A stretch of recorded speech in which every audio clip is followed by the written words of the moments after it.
അസ്സലാമു അലൈക്കും വറഹ്മത്തുള്ളാഹി വബറകാതുഹു. സഹോദരങ്ങളെ, ഞാൻ അബ്ദുറഹ്മാൻ വളാഞ്ചേരി. നിങ്ങൾക്കറിയാമല്ലോ, ഞാൻ ഹൈന്ദവതയിൽ നിന്നും ഇസ്ലാമിനെക്കുറിച്ച് പഠിച്ചു മനസ്സിലാക്കി ഇസ്ലാമിലേക്ക് കടന്നു വന്ന ഒരാളാണ്.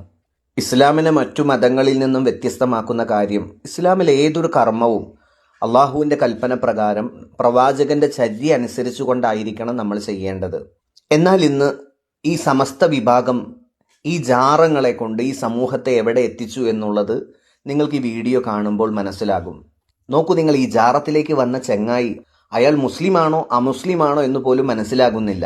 എൻ്റെയൊക്കെ ജാഹിലിയ കാലഘട്ടത്തിൽ ചെയ്തിരുന്നതുപോലെ അദ്ദേഹം ആ ഖബറിനരികിൽ പോയി ചന്ദനത്തിരി കൊളത്തി വെക്കുന്നു, ഖബറിൽ സുജൂദ് ചെയ്യുന്നു, പ്രാർത്ഥിക്കുന്നു, ഖബറിനെ തൊട്ടുനെറുകിൽ വയ്ക്കുന്നു.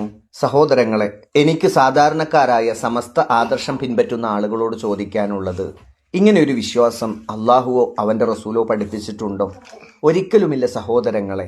ഇത്തരം അന്ധവിശ്വാസങ്ങൾക്കും അനാചാരങ്ങൾക്കും ഇസ്ലാമിൽ യാതൊരു അടിസ്ഥാനവുമില്ല. അതുകൊണ്ട് നിങ്ങൾ ഖുർആനും സുന്നത്തും പഠിച്ചു മനസ്സിലാക്കി യഥാർത്ഥ വിശ്വാസികളായി ജീവിക്കുക.